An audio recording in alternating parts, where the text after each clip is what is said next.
Қайырлы күн баршаларыңызға, менің каналыма қош келіпсіздер. Бүгін сіздермен бірге тауық етінен чикен дайындайтын боламыз. Өте дәмді, өте жұмсақ, әдемі болып шығады. Арзан бағада бүкіл отбасына жететін чикен болады. Осы рецепт бойынша жасап көріңіздер, соңына дейін қараңыздар. Ең алдымен етін дайындап алатын боламыз. Мен тауықтың осындай тұтас аяғын қолданатын боламын. Аяғымызды бөлшектерге бөліп, керек емес жерлерін алып тастаймыз, сыртында қабығын алып тастаймыз. Үлкен дәу бөлікке бөлмейтін боламыз, майдалап бөлеміз. Сонда тауығымыз тез пісетін болады.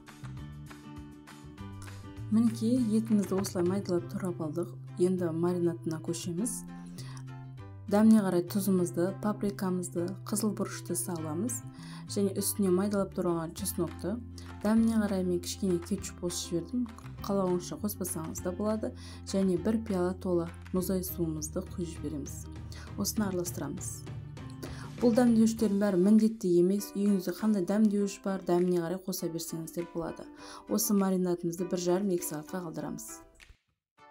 Енді бізге ұн керек. Ұнның үстіне дәл жаңағыдай тұзымызды, паприкамызды, қызыл бұрышымызды салып араластырып аламыз. 2 сағат маринадта тұрған етімізді алып, осы ұнымыздың үстіне салатын боламыз. Еттің үстіне ұн толық барлық жеріне тию керек. Осылайша барлығын жасап шығамыз. Бірінші кезекте ұнға салып аламыз. Одан кейін барып бізге мұздай су керек. Осы салқын суымыздың үстіне ұнға аунаған етімізді саламыз. Одан кейін қайтадан ұнымызға салып, қызып тұрған майымыздың үстіне салып, қуыра береміз. Еттерімізді толығымен екі бет жағын әбден қызартып қуырамыз. Осылайша барлығы толығымен пісетін болады. Отты қатты қылудың қажеті жоқ, орташа қылу керек. Сонда тез пісіп қалмайды.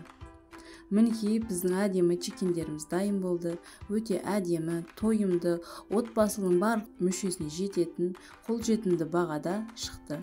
Соңына дейін көргендеріңізге рахмет. Менің каналыма жазылып, тіркеліп, лайк басып кетіңіздер.